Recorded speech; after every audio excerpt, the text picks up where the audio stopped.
Hello everyone, it's Wednesday, the 24th of March. It's 10 degrees here in the north of France. There is golden sunshine and blue sky all around the rain. Have a great day everyone, and have a great watching of the video of Banzai Cinemagic.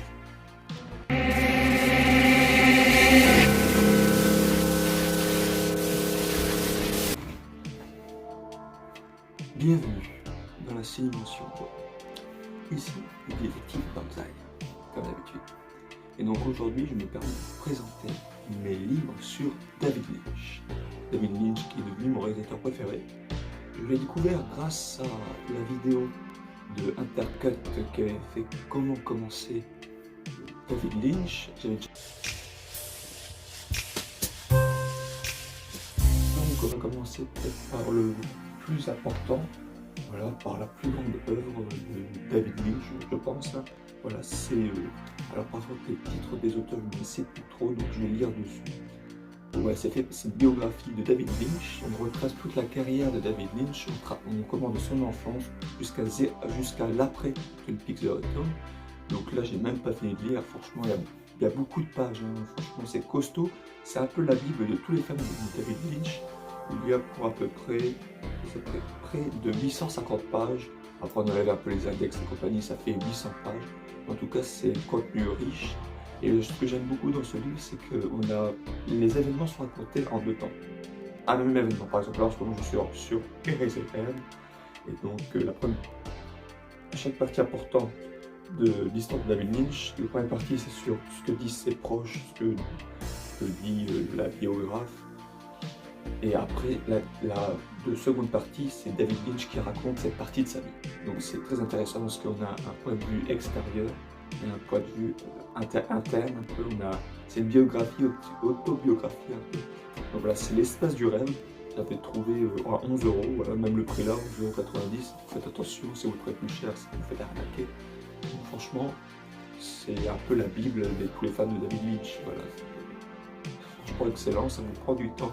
Au moment où vous voyez après sur Cinéma Autrement, on connaît de mieux en mieux David Lynch. Et c'est ça qu'on aime.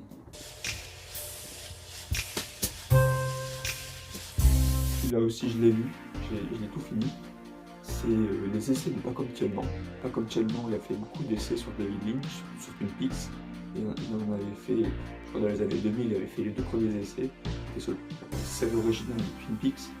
Après la série de The Return, il a ressorti à tous et et franchement c'est vachement intéressant.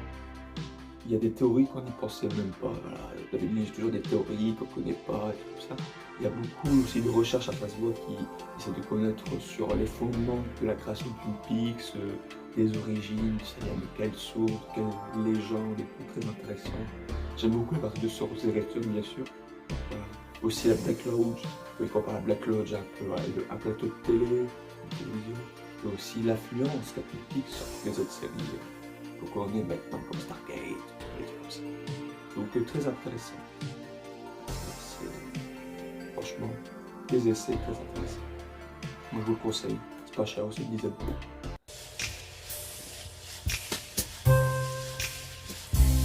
Donc ensuite on passe à un autre essai sur David Lynch que je ne l'ai pas encore lu. Donc on me l'a beaucoup conseillé, j'ai vu qu'il était pas cher, il était aussi à 10 €. Donc c'est un essai par Eric Dufour qui est un professeur d'université, c'est ça, professeur d'université à Paris, peut-être un de vos professeurs.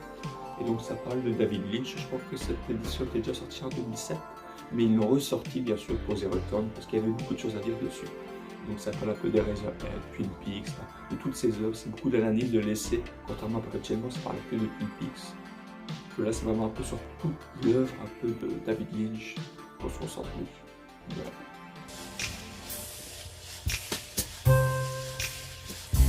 Donc ensuite encore un peu de Twin Peaks avec Twin Peaks et ses mondes de Sean Fulber, et c'est aussi des essais sur Twin Peaks. Voilà, je ne l'ai pas encore lu, mais il m'a intrigué, voilà, Donc Jean Foubert, c'est un historien de l'art et du cinéma.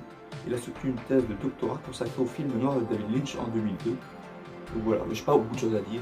Je vous le présente, je ne l'ai pas encore lu. Je ne sais pas quand je vais le lire. Peut-être mon troisième livre, oui, watch de Twin Peaks ou même avant. Mais voilà, en tout cas, je l'ai acheté et je sens que je vais bien aimer aussi. Hein. Sur Twin Peaks, il y aura toujours des essais dessus parce qu'il y aura toujours du mystère, une part de mystère qui va arriver. Et c'est ça qui est très intéressant. Chez Twin Peaks, même dans l'œuvre de David Lynch, c'est qu'on n'aura jamais une réponse.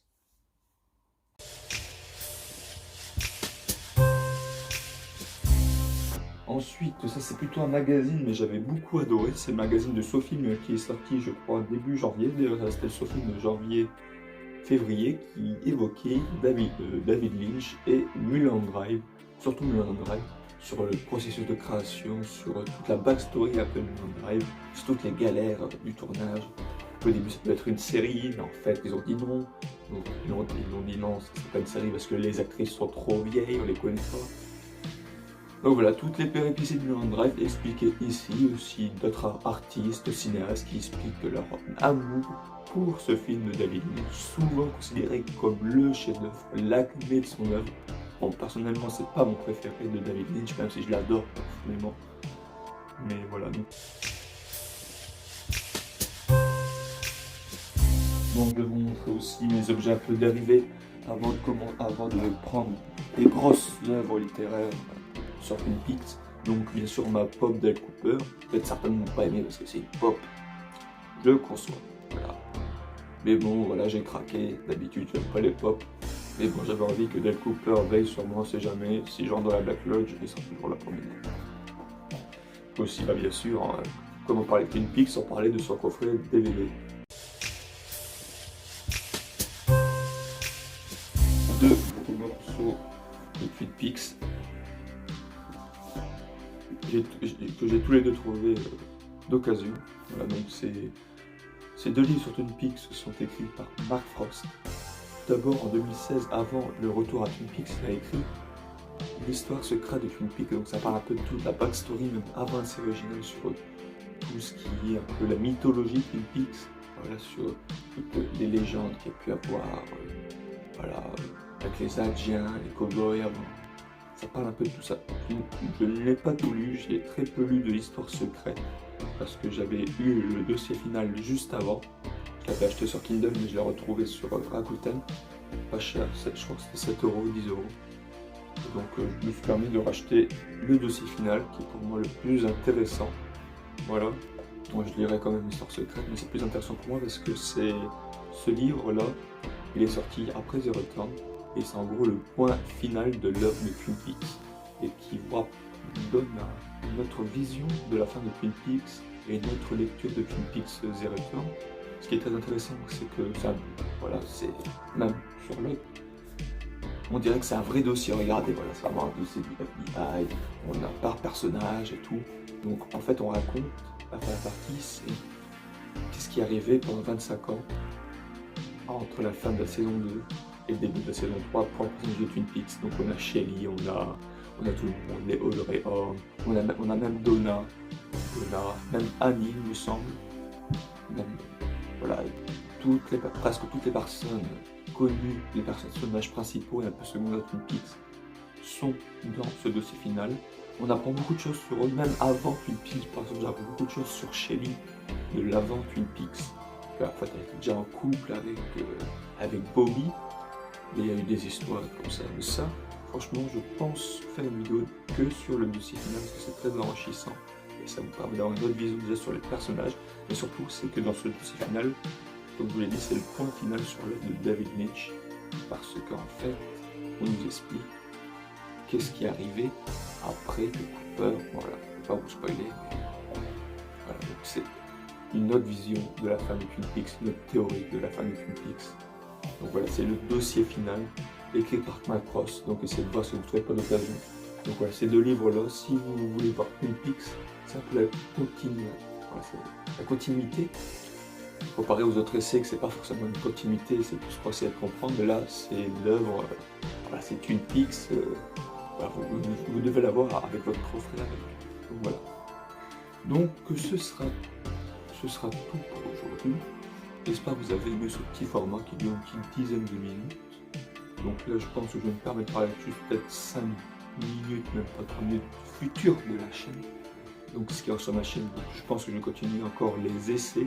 Là, j'ai fait des essais sur Blade Runner, des essais sur David Fincher. Donc, je commence bientôt les essais sur David Lynch, sur ses œuvres.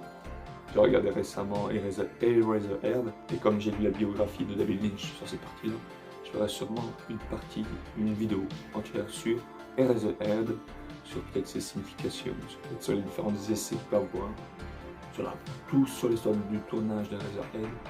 Après, normalement, bientôt, avec quelqu'un, on va faire un peu la surprise, il y aurait une vidéo sur Blue Velvet. Et après, il y a tellement d'autres vidéos que j'ai en tête, mais je n'aurai peut-être pas le temps de le faire. Par exemple, j'ai pas fait une grande vidéo sur Zero Dawn ou sur Twin Peaks, mais ça sera vraiment, je pense, à la fin, peut-être pour cet été ou même pour peut-être l'année prochaine. En tout cas, il y a beaucoup de vidéos sur David Lynch que j'aimerais aborder avec vous. Par exemple, même parfois des anecdotes sur David Lynch qui sont drôles, comme ça. Donc dites-moi ce que vous devez voir comme vidéo. Là, je vais essayer de faire des essais, par exemple David Lynch et Kyle MacLachlan, comme Kyle MacLachlan est un peu l'héritier de David Lynch, l'alter ego de David Lynch.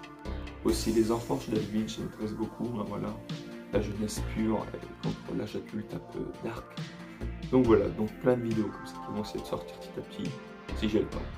Et aussi, je vous prépare, normalement, je vais vous préparer un court-métrage. C'est le premier court-métrage que je vais faire un peu en plus professionnel qu'avant le court-métrage que j'ai seulement fait sur mon téléphone, tout seul, que là, maintenant, j'aurai des acteurs, j'aurai une équipe technique un peu.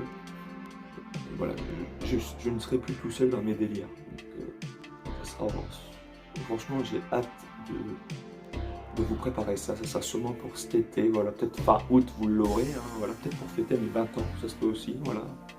Peut-être que le jour de mon anniversaire, je vais mettre la vidéo sur la chaîne. Peut-être que ce sera un plus grand cadeau, ça, de mettre l'œuvre que je souhaite faire depuis longtemps, voilà. Une idée qui trotte dans ma tête depuis un certain temps.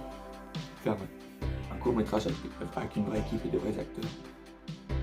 Donc voilà, donc j'ai rien d'autre à vous dire à part que dans le nord de la France, it's golden sunshine, blue sky, all around the rain. It was Cinemarchand, and Cinemarchand wish you to have a great day.